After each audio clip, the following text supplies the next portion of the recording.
그다음에 이제 80 자각 이렇습니다. 80 자각 시작하겠습니다. 질문자가 진화를 깨닫는 데는 시간이 걸립니까? 아니면 시간은 깨닫는데 도움이 되지 않습니까? 진화 깨달음은 시간 문제일 뿐입니까? 아니면 시간 아닌 다른 요인들에도 달려 있습니까? 마하리지가 모든 기다림은 부질없습니다. 예. 보세요. 모든 기다림은 부질없습니다. 이렇게. 우리는 자꾸 특히 그 불교를 믿는 분들은 자꾸 이게 인과를 얘기하기 때문에 아유 내가 다음 생 금생은 이렇게 어려우니까 그냥 인을 전어서 내가 다음 생에 뭐 출가를 해서 공부한다거나 다음 생에 좀 지금보다 좀 나은 몸을 받아서 공부한다 이렇게 말하는 것 자체가 이게 바른 견해가 아니에요. 그러니까 이분도 모든 기다림은 부질없습니다. 다음 생 뭐 퇴직하고 그렇게 안 된다니까. 왜? 습이 그렇게 안 바뀌어지는데 우리의 문제를 해결하기 위해 시간에 의지하는 것은 자기 기만입니다. 맞아요. 우리의 문제를 해결하기 위해 시간, 다음 시간, 뭐 조금 좋은 여건 이렇게 이거야 하는 거는 자기 기만, 자기 자신을 스스로 속이는 것이. 알아서 하게 내버려 두면 미래는 과거를 반복할 뿐입니다. 변화는 지금에만 일어날 수 있지 미래에는 결코 일어나지 않습니다. 그러니까 난 뭐 죽을 때 잘 죽을 거야. 지금 수행 안 하면서 어떻게 다음 죽을 때 잘 죽을 수가 있나? 제가 누누이 얘기하지만 죽을 때 외롭거나 슬프거나 힘들거나 짜증나거나 이런 생각이 들면 인간 밑에 몸을 받거든요. 왜냐면 새끼는 선정낙이니까. 새끼는 삼매의 즐거움, 그래서 선정낙 이렇잖아요. 선정낙이 있으면 새끼를 가. 그 다음에 육계는 겁나게 좋아야 돼요. 그래야 육계를 가. 그럼 결론은 내가 죽을 때 우울하고 슬프고 하는데 이건 다 우울한 쪽이잖아요. 이건 인간 밑에지. 예. 그러니까 알 수가 있어요. 그렇게 따지면 지금 당장 내가 노력을 해야지 뭘 그렇게 해서는 될 수가 없습니다. 변화를 가져오는 것은 무엇입니까? 수정 같은 명료함으로 변화의 필요성을 보십시오. 이것이 전부입니다. 야, 이 말도 그렇죠. 변화를 가져오는 것은 무엇입니까? 이렇게 물어보니까 수정 같은 명료함으로 변화의 필요성을 보십시오. 이것이 전부입니다. 그러니까 질문자가 진화 깨달음은 물질 안에서 일어납니까? 그 너머에서 일어납니까? 그것은 몸과 마음에 의존해야 일어날 수 있는 하나의 체험 아닙니까? 말이지 모든 체험은 환이며 한계가 있고 일시적입니다. 체험에서 아무것도 기대하지 마십시오. 그죠? 수행하는 사람은 또 공부하다 보면 어떤 체험을 하면 그걸 그렇게 갖고 있어요. 내가 같은 게 필요 없는 건데 깨달음 그 자체는 하나의 체험이 아닙니다. 비록 처음이라는 거는 내가 옛날에 체험했고 지금은 안 되는 거지. 근데 깨달음은 24시간. 그래 내가 확실히 깨달은 거지. 근데 자꾸 내가 옛날에 어떤 경계 뭐 이렇게 한 사람은 그건 기본 깨달음이 뭔지도 모르는 분이잖아요. 깨달음 그 자체는 하나의 체험이 아닙니다. 비록 그것이 새로운 체험들의 어떤 차원으로 이끌어 줄 수 있지는 말입니다. 하지만 그 새로운 체험들이 아무리 흥미롭다고 해도 예전의 체험들보다 더 실제하지는 않습니다.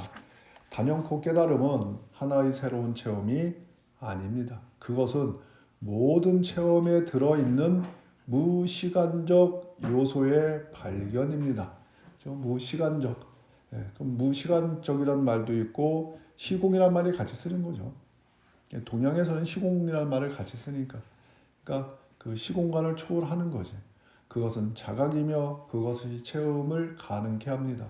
모든 색깔 안에 있는 빛이 무색의 요소인 것과 같이 모든 체험 안에는 자각이 존재하지만 그것은 하나의 체험이 아닙니다. 이 표현이 있잖아요.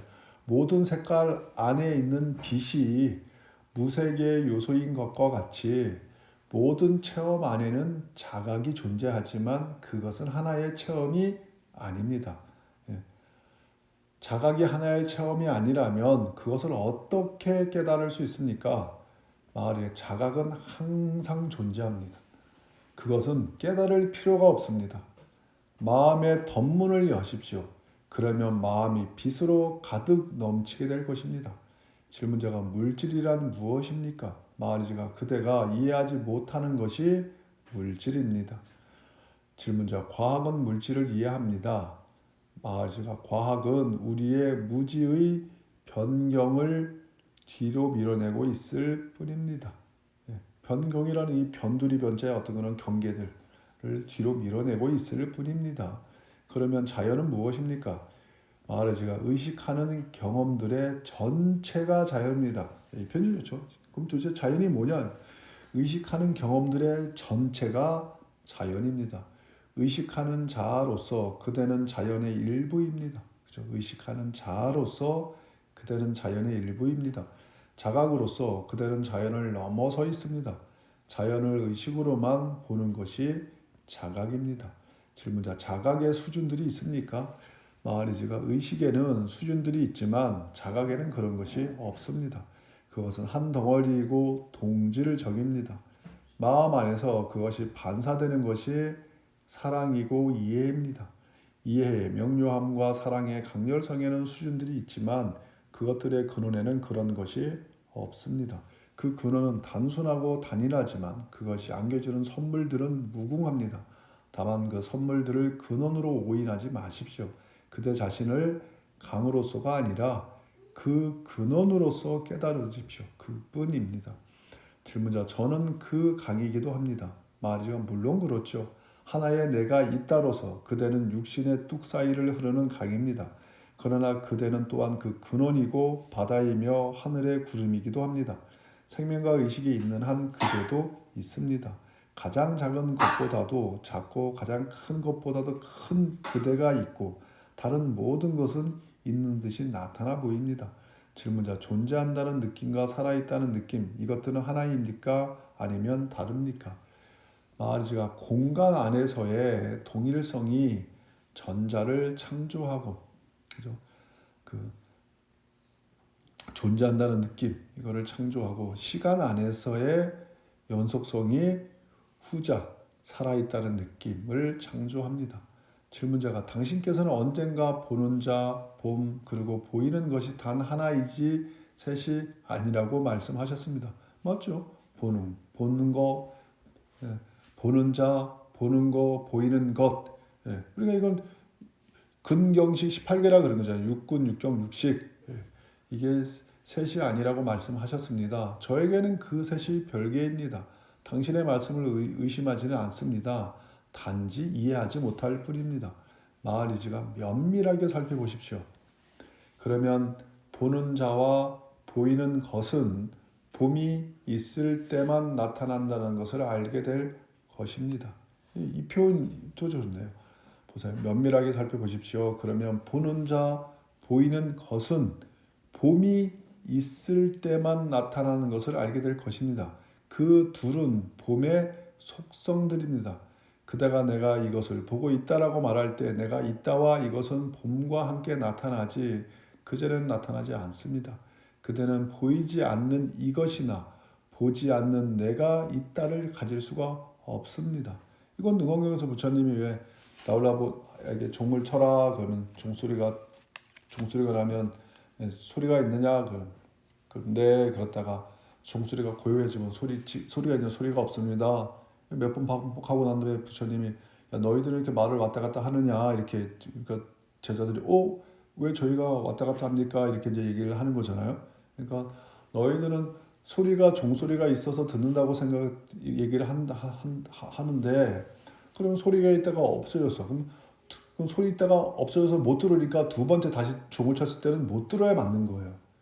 근데 그렇기 때문에 너희는 소리로서 자꾸 듣는다고 얘기를 하지만 듣는 거는 소리가 있고 없고에 상관이 없다. 이렇게 그 말이나 이 말이나 지금 같아요. 그게. 그러니까 또 질문자가 나는 보지 않는다라고 말할 수 있습니다. 마하리지가 내가 이것을 보고 있다. 나는 내가 보지 않음을 알고 있다나 나는 어둠을 보고 있다가 되었습니다. 그러나 봄은 그대로 있습니다. 알려지는 것, 아는 자의 삼원성에서 암만이 하나의 사실입니다. 내가 있다와 이것은 의심스러운 것입니다. 누가 합니까? 무엇을 합니까?